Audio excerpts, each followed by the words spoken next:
सभी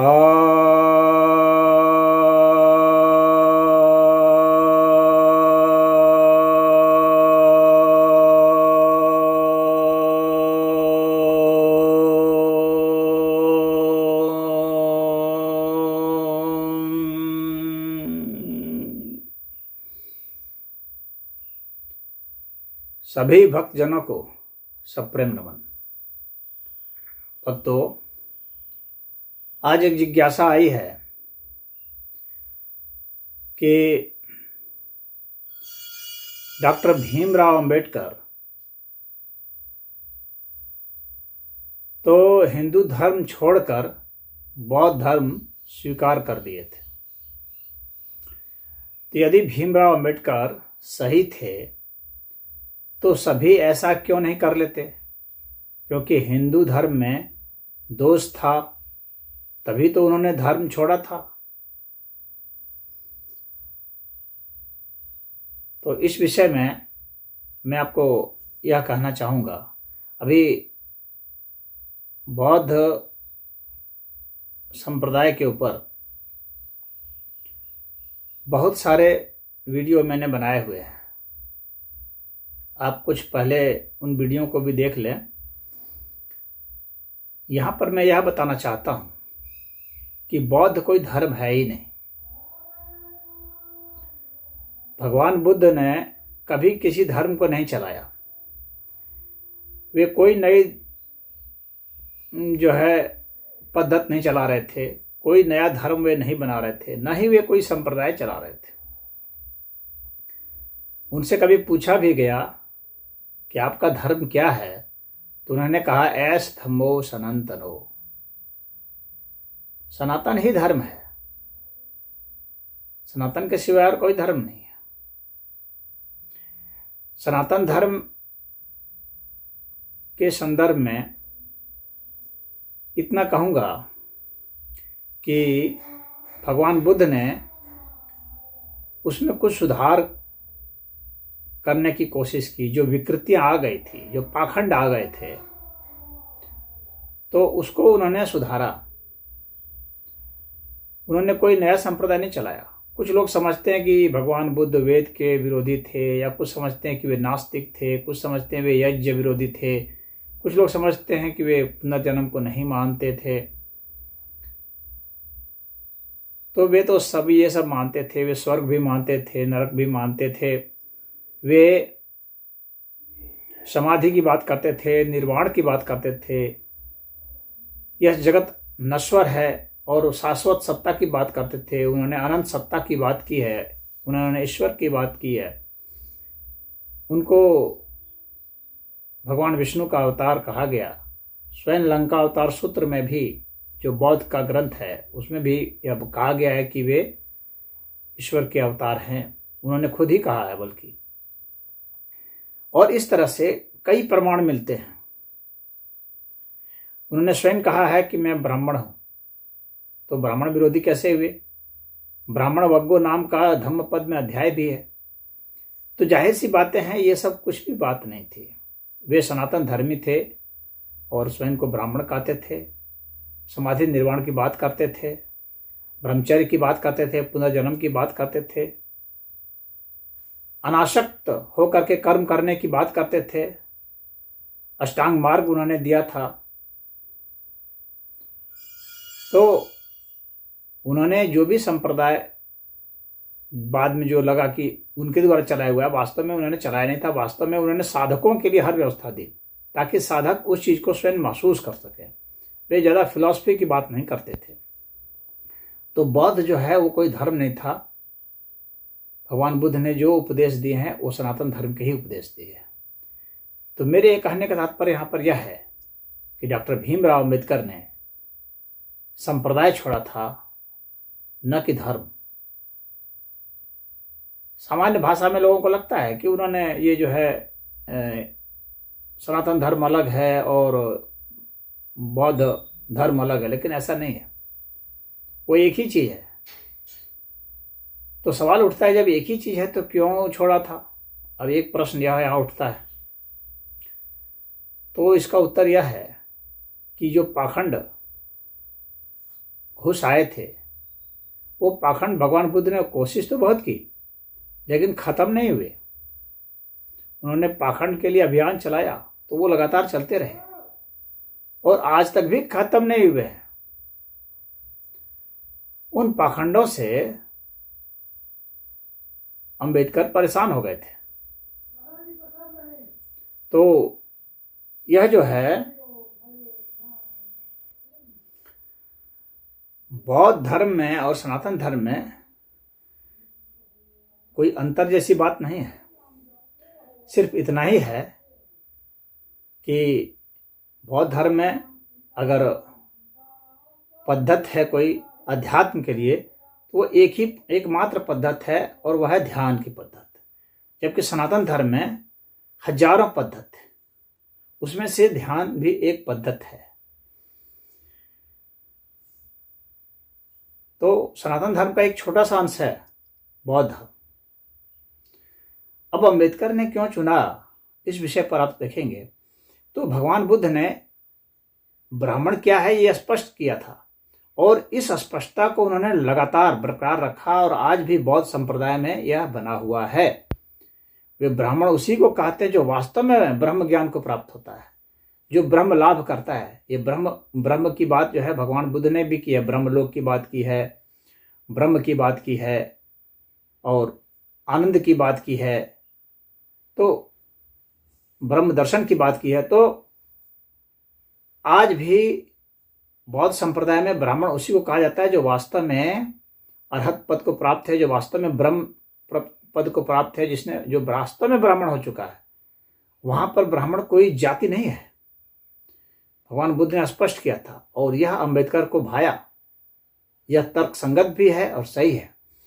तो भगवान बुद्ध ने जो वेद में जो वर्ण व्यवस्था बताई गई थी वहां भी जाति के आधार पर नहीं है, लेकिन कालांतर में जो स्मृति ग्रंथ थे जो कि द्वितीय तृतीय दर्जे के लोगों ने लिखे हैं, जिसका कि कोई बहुत वैल्यू भी नहीं था, लेकिन जनमानस में समाज में वह लोकप्रिय जरूर था, जिसे कि अंबेडकर पीड़ित थे और वो देख रहे थे कि जो दलित लोग हैं, इनको दलित कहा जा रहा है अभी, तो वे लोग काफी पीड़ित अवस्था में थे, अस्पृश्यता की भावना बहुत ज्यादा थी और इससे अंबेडकर पहले बहुत लड़े, लेकिन जब देखे कि ये सुधर ही नहीं रहे हैं तो उन्होंने लिहाजा बौद्ध संप्रदाय में शिफ्ट किया।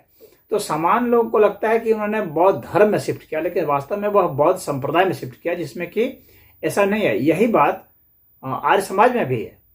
आर्य समाज भी जात पात को नहीं मानता है और अंबेडकर पहले, आपको जानकर आश्चर्य होगा कि पहले वे आर्य समाज में ही थे। तो आर्य समाज से फिर उन्होंने बौद्ध संप्रदाय में क्यों शिफ्ट किया? क्योंकि उनको लगा कि यहाँ आर्य समाज में है ये सब यज्ञ हवन ये सब करते हैं। हालांकि भगवान बुद्ध भी यज्ञ को स्वीकार करते थे, लेकिन वे यज्ञ कराने में वो नहीं जाते थे। वो तो यज्ञ जो है, जैसे गीता में कहा गया है, यज्ञानाम जप यज्ञोस्मि, यज्ञों में मैं जप हूं, भगवान कृष्ण ने कहा। उसी तरह से भगवान बुद्ध जो थे वे जो है वो ध्यान को ही जप कहते थे और वो ध्यान को ही हवन कहते थे। तो जैसे जो श्वास हमारी आ रही है तो वो हवन हो रही है, तो उसको ही वो हवन कहते थे और यही बात सही है, योग की भाषा में यही है। तो वे भौतिक यज्ञ के समर्थक नहीं थे भगवान बुद्ध, लेकिन उसके विरोधी भी नहीं थे, उसको एक चलने दे रहे थे, लेकिन उनका जोर इसी पर था। तो इसलिए अंबेडकर को यह रुचा और किसी भी बौद्धिक व्यक्ति को यह रुचता है, लेकिन जो कम बुद्धिमान हैं उनके लिए वह जो कर्मकांडी पहलू है उसके जरिए वो समझना आसान ज्यादा है। इसलिए उसका कर्मकांड का भी अपना एक महत्व है, लेकिन कम बुद्धिमानों के लिए, ज्यादा बुद्धिमानों के लिए तो ध्यान का ही महत्व है, इसमें कोई दो राय नहीं है। अंबेडकर स्वयं बुद्धिमान थे, तो उन्होंने उस चीज को चुना जो बौद्धिक लोगों को भाता है तो इसलिए उन्होंने उसको चुना और उनको लगा कि यहाँ पर जो भी भगवान बुद्ध ने जो भी बताया है वो बिल्कुल साइंटिफिक है, सही में साइंटिफिक है।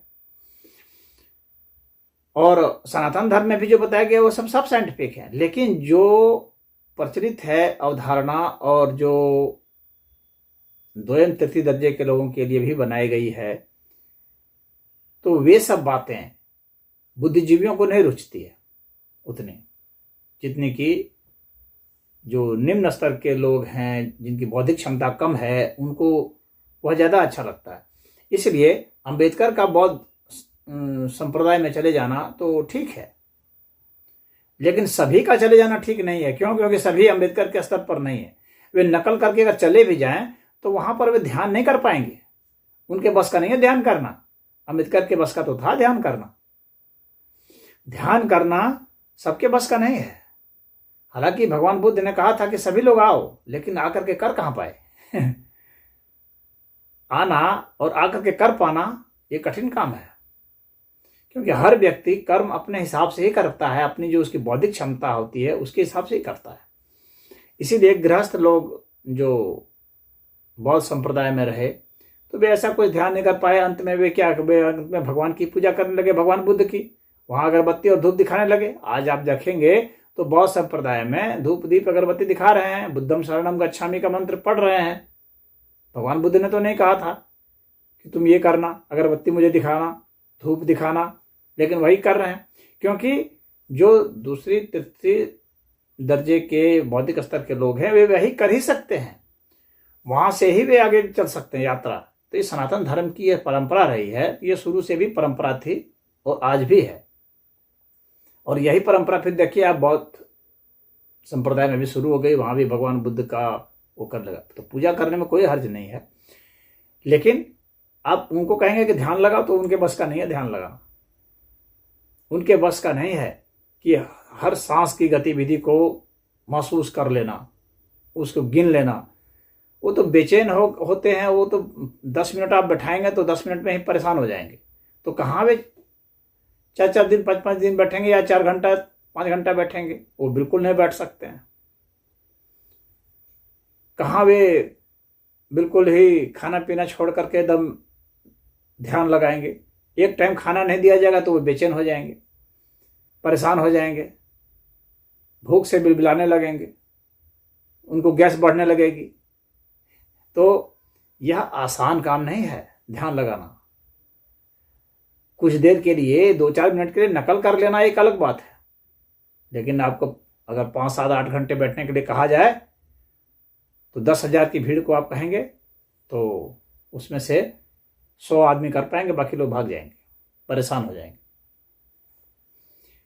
तो अच्छा होते हुए भी नहीं। और अच्छा, और सिर्फ यह एक पद्धत है, लेकिन यही एक पद्धत नहीं है। सनातन धर्म में तो कई है। ध्यान योग है, ज्ञान योग है, भक्ति योग है, कर्म योग है, संन्यास योग है। तो बहुत सारे योग हैं इसमें। प्रणव योग है, रसानंद योग है, इसमें योगी योग है, मंत्र योग है, तंत्र योग है, बहुत सारे योग हैं। तो और कालांतर में क्या हुआ कि ये सब योग जो सनातन धर्म के ही हैं, तो वे भी बौद्ध संप्रदाय में भी वे सब आ गए। आप देखेंगे तो वामाचार वगैरह सब आ गया। वज्रायन संप्रदाय बौद्ध धर्म में, जो फिर उप संप्रदाय, जो बौद्ध स्वयं ही संप्रदाय था और उसमें भी उप संप्रदाय बनते चले गए। तो इस तरह से संप्रदायों के संप्रदाय बनते चले जाते हैं। सनातन धर्म एक बहुत बड़ा सनातन धर्म है, उसकी छत्र छाया बहुत बड़ी है, उसके तहत सब आ जाते हैं। तो उसमें सभी के लिए स्थान है, चाहे कोई निम्न दर्जे का कितना भी हो, चाहे कोई बौद्धिक स्तर पर उच्च दर्जे का क्यों नहीं। बहुत उच्च स्तर का है तो उसके लिए फिर उपनिषद है, वेदांत है। जो उससे थोड़ा सा लो कैटेगरी का है उसके लिए ध्यान है, वो बैठ के ध्यान करेगा।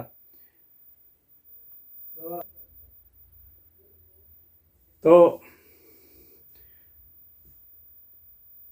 इसी तरह से योग की पद्धत है, इसमें आसन, प्राणायाम, धारणा, ध्यान, समाधि, ये सब बताए जाते हैं।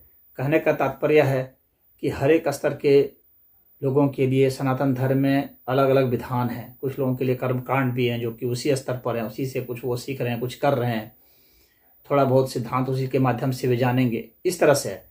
तो अंबेडकर के चले जाने से सब लोगों को चले जाना चाहिए, यह उचित नहीं है।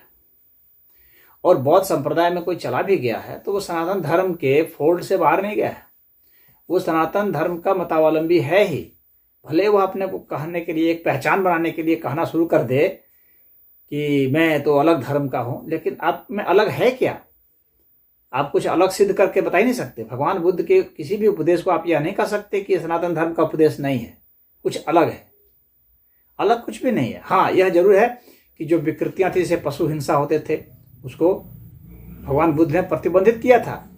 लेकिन आप देखिए, जो बौद्ध मानने वाले हैं, जापान वाले, क्या मांस नहीं खा रहे हैं? मछली नहीं खा रहे हैं, मुर्गे नहीं खा रहे हैं, सब खा रहे हैं। कोरिया देखिए, क्या नहीं खा रहे हैं? खा रहे हैं। तो चाहे आप ताइवान चले जाइए, चाहे कोरिया चले जाइए, चाहे म्यांमार चले जाइए, वहां भी खा रहे हैं सब। तो जो बौद्ध संप्रदाय के लोग हैं, तो वे भी मांस मछली खा रहे हैं।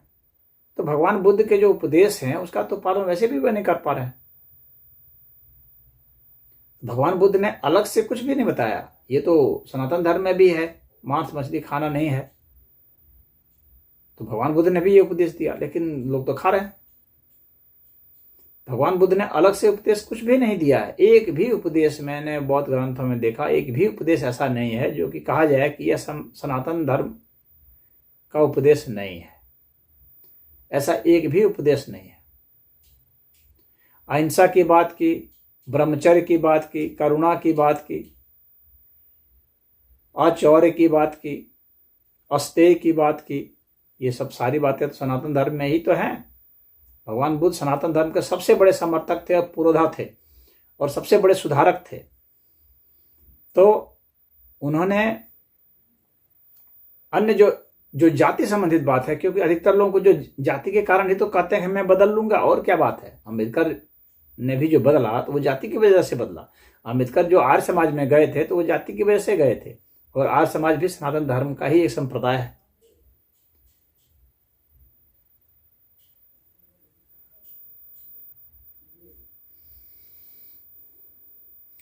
तो अम्बेडकर ने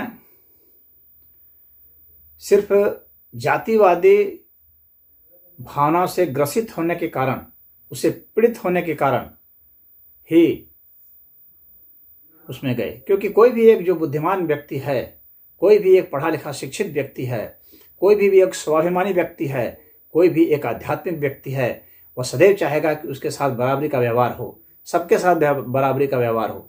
और जहां बराबरी का व्यवहार नहीं होता है, जहां पर जन्म के आधार पर ही भेदभाव होगा, उसके विरोध में तो व्यक्ति को आना ही चाहिए। और अम्बेडकर आए, उन्होंने सुधार की तमाम कोशिशें की, परंतु जो जड़ बुद्धि के लोग हैं, या वे लोग जो परम अहंकारी हैं, पक्षपाती हैं, जिन्होंने सोच लिया था कि नहीं, हम जन्म के आधार पर ही अपने को बड़ा कहेंगे,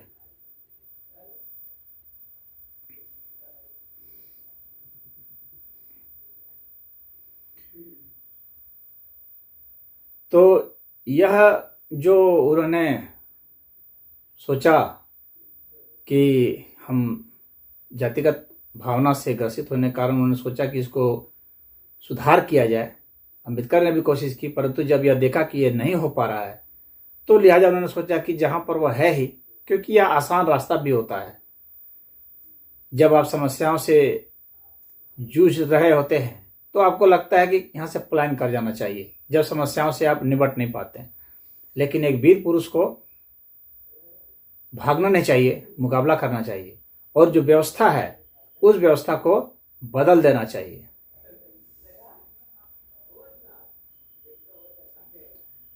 तो अगर आप व्यवस्था को बदल देते हैं तो आप महानतम में होते हैं। हालांकि यह बहुत आसान होता है। अगर आप व्यवस्था को नहीं बदल पाते हैं, अपने लिए एक अलग से व्यवस्था कर लेना, यह भी ठीक ही है। तो परंतु महानतम तो नहीं कहा जाएगा। तो फिर कुछ लोगों ने अम्बेडकर के हिसाब से अपने को बदला, और वे भी कुछ गए, ऐसी बात नहीं कि नहीं गए, परंतु सभी लोग नहीं गए, और सभी लोग नहीं जा भी नहीं सकते हैं, क्योंकि सब लोग जान रहे हैं। और अम्बेडकर ने खुद स्वीकार किया कि यहाँ पर जो है हिंदुओं में जो ये जाति प्रथा है, इसके विरोध में यहाँ बदलाव की बयार उठी है, और लोग बदल रहे हैं। लोग इस चीज़ को समझ करके इसमें अंतर देख रहे हैं और उसके बाद फिर इसमें सुधार करने की कोशिश कर रहे हैं। हालांकि सुधार करने की कोशिश करने वालों की संख्या कम है। तो ये अम्बेडकर ने भी देखा और माना भी, परंतु वह उन्हें अभी पर्याप्त नहीं लगा। आज जमाना बदल रहा है बहुत तेजी से और बहुत लोग अब जो है जात पात में विश्वास नहीं उतना कर रहे हैं। सिर्फ गांव देहात के लोग कुछ कर रहे हैं और शहरों में अंतर जाति विवाह बहुत हो रहे हैं। तो अब वह परिस्थिति नहीं है जो आज से 70-80 वर्ष पहले परिस्थितियां थी। तो अब परिस्थितियों में बदलाव हो रहा है बहुत तेजी से, और आने वाले 50 वर्ष में तो और बहुत तेजी से बदलाव हो जाएंगे। हालांकि जातियां तो अभी भी हैं और इसके पीछे जो है मैं समझता हूं कि हमारा संविधान भी कुछ हद तक जिम्मेवार है। जातियों के आधार पर कोई भी फैसिलिटी या कुछ भी नहीं देना चाहिए था, और अम्बेडकर को अगर बदलाव ही करना था संविधान में तो यह कर देना चाहिए था कि जो भी व्यक्ति अपने ही जाति में विवाह करेगा तो वह विवाह जो है वह अमान्य मान लिया जाएगा, कानूनी रूप से वह वैध नहीं होगा। ऐसा करने से अंतर्जातीय विवाह कंपलसरी हो जाता। और जो प्रेम विवाह की बात होती है इसमें कि एक ही जाति में अगर प्रेम विवाह है तो क्या होगा, तो वैसी स्थिति में प्रेम विवाह के लिए 5 वर्ष दिए जा सकते थे कि 5 वर्ष तक आप अपने जो है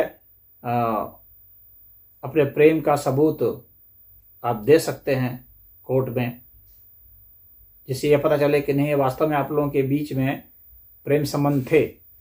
तो फिर उसको छूट दी जा सकती थी अपने जाति में विवाह करने की, अन्यथा अंतर्जातीय विवाह करना कंपलसरी होता। यदि ऐसा होता तो यह जो है बहुत बड़ी बात होती, लेकिन अम्बेडकर ऐसा कर नहीं पाए। हालांकि वे चाहते थे कि कर दें लेकिन कर नहीं पाए क्योंकि बहुत ज़्यादा बड़ी लॉबी थी।